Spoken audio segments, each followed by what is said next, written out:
No one has ever ascended but he who descended. But I am telling you, you did descend. We all came down together.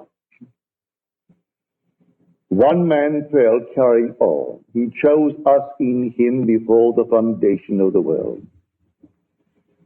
And if one fell, then we all in him fell. One was crucified, all were crucified. So we are the ones who hang upon the tree. Are you not told in Acts, and they hanged him upon a tree? Now we are told in Deuteronomy, cursed be everyone who hangs upon a tree. And then in Galatians, he took upon himself a curse because he was hanged upon a tree. For this is the perfect tree. It is a perfect tree. And when the eye was opened, he saw men like trees walking. This is where Christ is hanging. And he's buried in everyone until you awake.